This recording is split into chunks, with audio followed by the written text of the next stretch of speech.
ओम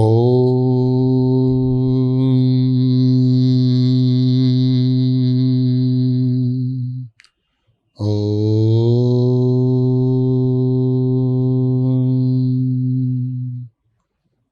ओम।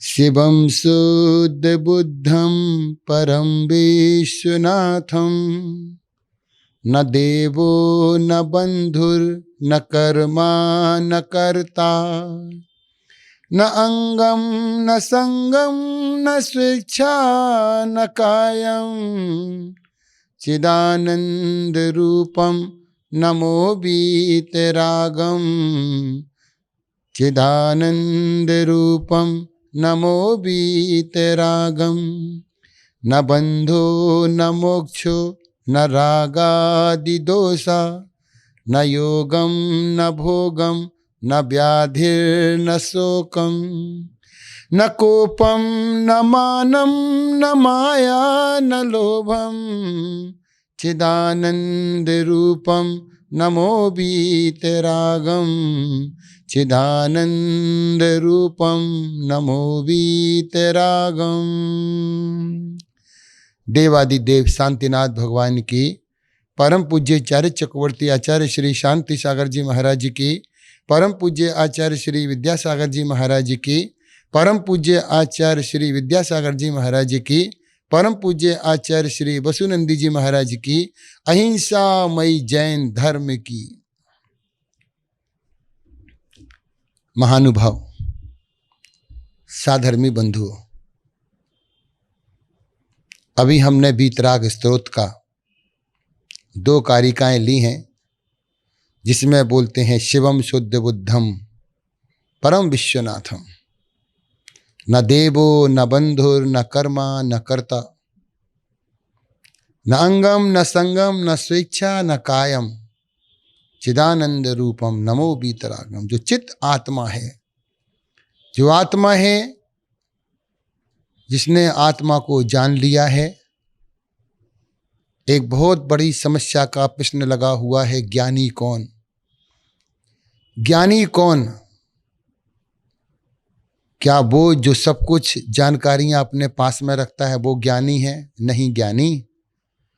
क्या वो जिसे पुस्तकों की बहुत सारी जानकारियां हैं? तो कहते नहीं, वो भी ज्ञानी नहीं है।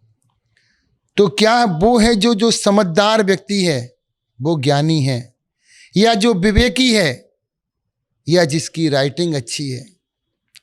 लोग व्यवहार में तो उसे ही ज्ञानी बोलते हैं जो बहुत सारी बातों को जानता है, लेकिन अध्यात्म की भाषा में ज्ञानी वो नहीं कहलाता जिसकी राइटिंग अच्छी है, जो समझदार है, जो अच्छी बातें करता है, जो विवेकी है, जो बहुत सारी पुस्तकों का ज्ञान रखता है और बहुत सारा ज्ञान प्राप्त करता है, उसे ज्ञानी नहीं बोला। अध्यात्म की भाषा में ज्ञानी बोला है जो पंचेंद्रियों में नहीं फंसा, वही वास्तविकता में ज्ञानी है। जो केवल ज्ञान से सहित है,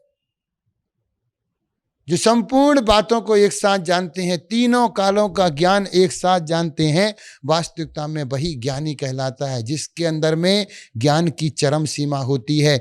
मति सुत अवधि मना पर्याय, ये 4 ज्ञान नहीं, 5वां ज्ञान केवल ज्ञान। वास्तविकता में वही ज्ञानी कहलाते हैं जो 100 द्रव्य को जानता है। दुनिया पर द्रव्य को जानती है, लेकिन जो उस पर द्रव्य के साथ में 100 द्रव्य को जानता है वही वास्तविकता में ज्ञानी है। जो अपनी आत्मा को जानता है, अपनी आत्मा को जानता है, वह ज्ञानी है। जो अपनी कमियों को निकालता है, अभी सबकी नज़र दूसरे की कमियों पर रहती है, अपनी अच्छाइयों पर रहती है, मेरे में अच्छाई है, फलाने में कमियां हैं। नहीं, जो अपनी गलतियां स्वयं ढूंढता है उसे ज्ञानी बोलते हैं। जो धैर्यवान है, क्रोध नहीं करता, जिसकी क्रोध इंद्रिय शांत हो गई है, वह व्यक्ति ज्ञानी है। जो सब कुछ जानने के बाद भी कुछ नहीं बोलता है, वास्तविकता में वही ज्ञानी है। बुद्धिमान को नहीं होता, बुद्धिमान वह नहीं होता जो केवल बोलना जानता है। असली बुद्धिमान तो वो होता है जिसे पता है कहाँ चुप रहना है। चुप रहने वाला व्यक्ति बुद्धिमान होता है। लेकिन जो व्यक्ति भावुकता में आ जाते हैं, बोलते जाते हैं, एक दिन वह व्यक्ति अपने ही बातों में फंस जाता है, अपने ही जाल में फंस जाता है। जैसे मकड़ी जाल दूसरे को बनाती है, लेकिन वह फंसते इतना उलझ जाती है कि आखिर में वह मकड़ी जो दूसरों को मारने के लिए जाल बिछाती है, वही मकड़ी उसी में ही फंस करके अपने प्राण दे देती है। ऐसे ही अज्ञानी व्यक्ति की पहली पहचान है वो बोलता ज्यादा है, सुनता कम है। और ज्ञानी व्यक्ति सुनता ज्यादा है, बोलता कम है। यही प्रगति का नियम है। ज्ञानी व्यक्ति, ज्ञानी और परम ज्ञानी जो केवल ज्ञान से संपन्न है। ज्ञानी वह व्यक्ति है लौकिक व्यवहार में जिसे कई शास्त्रों का ज्ञान होता है, बहुत सारी जानकारियां होती हैं। अरे जानकारियां तो गूगल पे मिल जाएंगी, ट्विटर पे मिल जाएंगी, आप जहां से भी जानना चाहो। केवल आत्मा की चर्चा तो आपको गूगल पे मिल जाएगी, नेट पे मिल जाएगी, व्हाट्सएप पे, फेसबुक पे मिल जाएगी। लेकिन आत्मा की चर्चा करना बहुत सरल है। आत्मा को जानना और आत्मा को समझना ये अनुभव का विषय है। जब तक आपको अनुभव नहीं होगा तब तक आप तत्व की बात नहीं कर सकते। एक व्यक्ति घंटों फिजूल की बातें कर सकता है, तत्व की बातें करने के लिए उसमें तत्व ज्ञान होना बहुत जरूरी है। तत्व ज्ञान नहीं होगा तो यहां वहां की बातें बना करके वह अपने सिर्फ विषय को पूरा करेगा।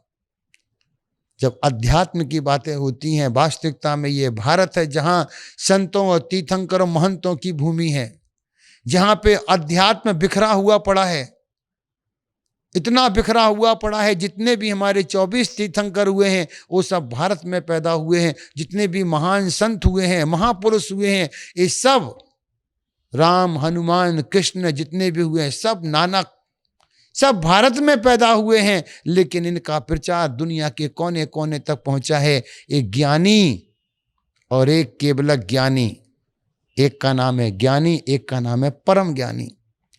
एक विदेशी तानाशाही भारत पर कब्जा करना चाहता था।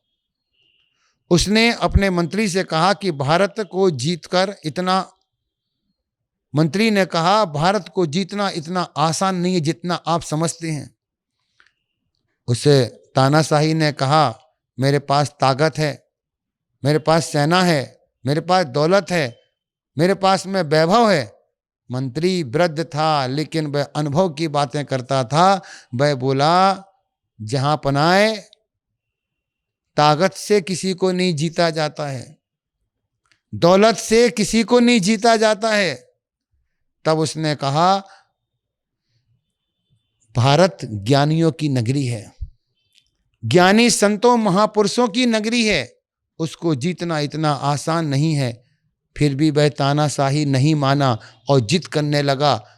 तो उसके मंत्री ने एक उपाय किया, एक औषधि बनाई, एक आंखों का सुरमा बनाया। वह सुरमा इतना था कि उसे 2 आंखों में ही लगाया जा सकता था। महाराज एक काम करते हैं, इस सुरमा को हम दुश्मन के पास भेज करके देखते हैं, उसके ज्ञान की, उसकी समझ की, उसकी बुद्धि की परीक्षण करने के लिए। वह तानाशाही बोला कोई बात नहीं। तानाशाही तानता है, जब हार जाता है तब समझ में आ जाता है। पहले उसे कितने भी लोग समझाएं लेकिन वो समझने को तैयार नहीं है। जैसे रावण बड़ा हठी था, सभी ने समझाया, कंस बड़ा हठी था, सभी ने समझाया, लेकिन उसके समझ में नहीं आई। जब पूरा वंश विनाश हो गया फिर भी नहीं समझ में आई, उसका अंत ही हो गया। वह मंत्री भी बहुत समझाया लेकिन वो राजा नहीं माना। तानाशाही किसी की भी समझ से बाहर होता है, वह किसी को मानने स्वीकार नहीं होता है। जो उसके मतलब की बात कहता है वह उसको तो सुनता है, लेकिन जब कोई उसे समझाता है तो वो समझने को तैयार नहीं होता। आखिर में ऐसा ही हुआ। भारत की सेना के पास में वह छोटा सा एक डिब्बी के अंदर में 2 आंखों का सुरमा आया। जैसे ही राजमहल में पेश किया गया कि महाराज ये फलाने फलाने शत्रु ने ये आपके लिए उपहार भेजा है, और उसमें लिखा था कि हम सुरमा भेज रहे और हम इस प्रकार का हमने आविष्कार किया है। वहां पर भी कोई मंत्री समझदार बैठा था।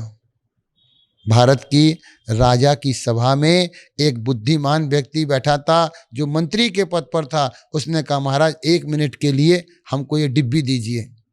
उसने देखा उस पर लिखा है सुरमा। उसने एक व्यक्ति की आंख में डाला और उसकी आंखों का प्रकाश, उसकी ज्योति वापस आ गई। सभी लोग ताली बजा करके स्वागत करने लगे। वाह वाह वाह वाह, क्या बुद्धिमान है, क्या अक्लमंद है, क्या होशियार। उसी समय जो दूसरी आंख का सुरमा था उस मंत्री ने मुंह में डाल करके उसको चखने लगा। लोग देख करके हट्टे बक्के रह गए। ये मंत्री इतना होशियार, इतना समझदार होकर के ये एक आंख में और डाल देता, इसका क्या बिगड़ जाता। इसने सुरमा को मुंह में खा लिया। सभी लोग उस बुद्धिमान मंत्री को कोसने लगे। वह बोला महाराज जी, महाराज इसका उत्तर मैं आपको 1 हफ्ते के बाद दूंगा। वह सभा से जाकर के अपने घर वापस निकल गया।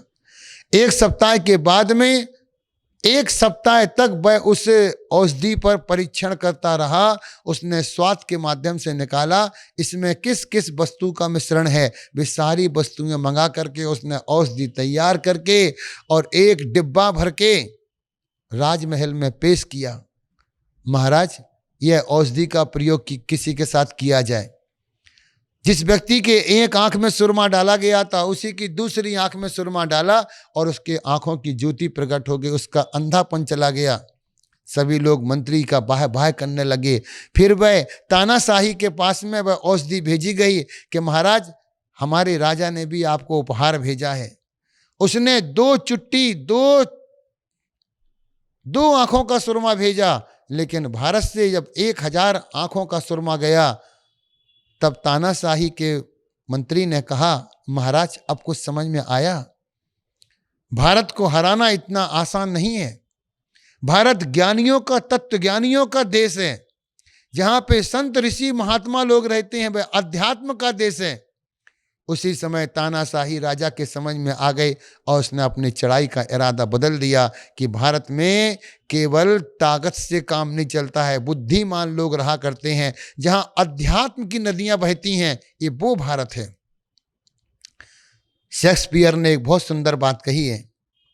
शेक्सपियर ने अपनी नाटकों में लिखा है अपने अज्ञान को जानना सबसे बड़ा ज्ञान है। अपने अज्ञान को जान लेना ही सबसे बड़ा ज्ञान है। लेकिन आज कोई व्यक्ति अपने अज्ञान को मानने स्वीकार नहीं है।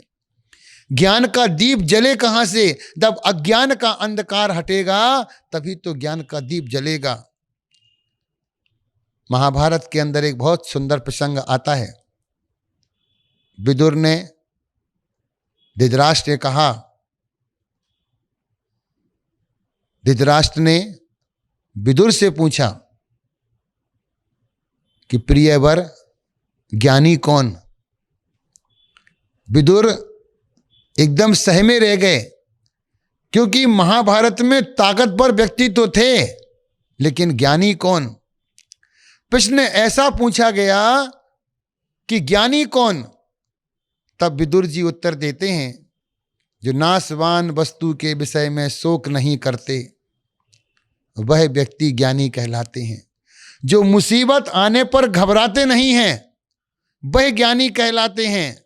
जो अपने कार्य को पूरे उत्साह से करते हैं वह ज्ञानी कहलाते हैं, क्योंकि बिना उत्साह के किया कार्य भी असफल हो जाता है।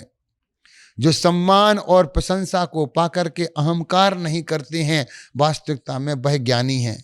जो समुद्र की तरह गंभीर होते हैं वास्तविकता में वह ज्ञानी कहलाते हैं। किसी के मस्तिष्क पर, किसी के चेहरे पर ज्ञानी लिखा नहीं रहता है, सिर्फ बातों से और अनुभव से उनके अंदर में एक अनुभव का सागर लहराता है। वास्तविकता में वही ज्ञानी कहलाते हैं। और ज्ञानी कहीं बाजार में नहीं मिलते हैं। ज्ञानी बातों से नहीं पहचाने जाते हैं। अध्यात्म की भाषा ज्ञान की अलग होती है, लौकिक व्यवहार अलग होती है। लौकिक में आपको बहुत ज्ञानी मिल जाएंगे, बहुत पीएचडी करने वाले मिल जाएंगे, एमबीए करने वाले मिल जाएंगे, सीए करने वाले मिल जाएंगे, लेकिन वह केवल उन्होंने अपने व्यवसाय के लिए, अपनी अर्थव्यवस्था के लिए, अपने रोजगार के लिए अध्ययन करके वो उस पदवी पर पहुंचे हैं। लेकिन यदि अध्यात्म जानना है तो एकांत में किसी साधु के पास जंगल में जाकर के उनसे पूछिए कि अध्यात्म की परिभाषा क्या है। तब वो कहेंगे आनंद ही आनंद, जहां आ रहा है वही अध्यात्म है। एकांत बैठ जाइए, मन से कुछ मत सोचिए, कोई चिंतन नहीं कीजिए, कोई चिंता नहीं कीजिए, लेकिन तब आपको अनुभव होगा जब आप सब परिग्रहों से अलग हो जाएंगे, विषय वासनाओं से दूर चले जाएंगे, अपने और पराये का भेद भूल जाएंगे। जहां पर सब समाप्त हो जाता है वहां सिर्फ अपना ज्ञान बचता है, और ज्ञान केवल साधु संतों के पास मिलता है, और उसी का नाम अध्यात्म है। और अध्यात्म की भाषा में जो व्यक्ति अपने आप को जीना सीख गया वह दूसरों को जीवन दे सकता है। अध्यात्म ही बोलता है। भगवान महावीर स्वामी का सूत्र है, जियो और जीने दो। पहले स्वयं जियो, स्वयं जीना सीख जाओगे तो दूसरे को जीना सिखा दोगे। आपके घर में आग लग गई है, कोई दुर्घटना हो गई है, तो पहले व्यक्ति क्या करता है? स्वयं बचता है या दूसरे को बचाता है? नहीं, पहले वो स्वयं बचता है। आपने साइकिल पर देखा, एक व्यक्ति साइकिल, स्कूटर, बाइक स्पीड से चलाता हुआ जा रहा है, सामने से कुत्ते का बच्चा आता है, उसने बहुत जोर से ब्रेक लगाया। ब्रेक किसके लिए लगाया? आपको लगता है कि कुत्ता को बचाने के लिए ब्रेक लगाया, नहीं, उसने अपनी जान बचाने के लिए ब्रेक लगाया। कुत्ता तो बच गया। कुत्ते को बचाने के लिए ब्रेक नहीं लगाया, स्वयं की रक्षा के लिए ब्रेक लगाया कि मेरे को एक्सीडेंट ना हो जाए, मेरा हानिकारक ना हो जाए, इसलिए उसने ब्रेक लगाया। ज्ञानी, आंखें खोलो, तभी अपने और पराये का भेद समझ पाओगे। अभी मोह का पर्दा इतना गहरा पड़ा हुआ है। मोह का पर्दा ऐसा होता है जो आंखें होते हुए भी व्यक्ति को अंधा बना देते हैं। लोग बोलते हैं धृतराष्ट्र अंधा था, धृतराष्ट्र अंधा था, लेकिन ध्यान रखना, जैन धर्म के अनुसार धृतराष्ट्र अंधा नहीं था। उन्होंने आगे चलकर के मुनि दीक्षा ली, संयम धारण किया, व्रत नियम लिए। धृतराष्ट्र अंधा नहीं था, वह अपने बेटे के मोह में अंधा हो गया था। और गंधारी ने अंधेपन की पट्टी आंखों पे बांध रखी थी। धृतराष्ट्र अपने पुत्र के मोह में इतना अंधा हो गया था, उससे अच्छे बुरे की पहचान नहीं होती थी, इसलिए महाभारत में पट्टी बांध करके दिखा दिया, एक को अंधा दिखा दिया। लेकिन वास्तविकता में धृतराष्ट्र अंधा नहीं था, वह पुत्र के मोह में अंधा हो गया था। हम भी कभी कभी अपने धन के मोह में अंधे हो जाते हैं, कभी परिवार के मोह में अंधे हो जाते हैं, कभी दौलत के नशे में अंधे हो जाते हैं, कभी रूप, कभी प्रतिष्ठा में अंधे हो जाते हैं। इस अंधेपन से यदि दूर निकलना है तो सबको समत्व का संदेश दीजिए, समता भाव का संदेश कीजिए। पूज्य गुरुदेव बोलते हैं, साधुओं में समता भाव और श्रावकों में संतोष भाव, यही जीवन का आनंद है, यही जीवन का आनंद है, यही जीवन का आनंद है। इसी आनंद में डूब जाओगे, संसार से विरक्त हो जाओगे, सब परिवार दूर हो जाएगा आपसे। यदि वैराग्य नहीं हुआ तो दीक्षा व्यर्थ है, संन्यास व्यर्थ है। अभी भी मोह लगा है पर वस्तुओं से, 100 वस्तुओं से, व्यक्तियों से मोह लगा है। अभी आपका संसार बाकी है, अभी आपको वैराग्य में आनंद नहीं आएगा, दीक्षा में आनंद नहीं आएगा। और जब तक मोह ना घटे तब तक दीक्षा लेने का प्रयास ना करना। सबसे पहले मोह को दूर करो, स्वजन परिजनों से, वस्तुओं से मोह को दूर करो, तब जाकर के आपको दीक्षा का, वैराग्य का आनंद आएगा। इसी का नाम अध्यात्म है, और ये भी कोई व्यक्ति बिरला ज्ञानी इसको प्राप्त कर सकता है। हे ज्ञानियों, अपनी आत्मा से, अंतस की आंखों से देखिए। अपने आत्मा को जानने के लिए आपको एकांत की आवश्यकता है, एकाग्र की आवश्यकता है। जब तक एकांत और एकाग्र नहीं मिलेगा, आप अपनी आत्मा को नहीं जान सकते हैं। वास्तविकता में जो अपनी आत्मा को जानता है वही ज्ञानी कहलाता है, वही ज्ञानी कहलाता है। बोले महावीर भगवान की।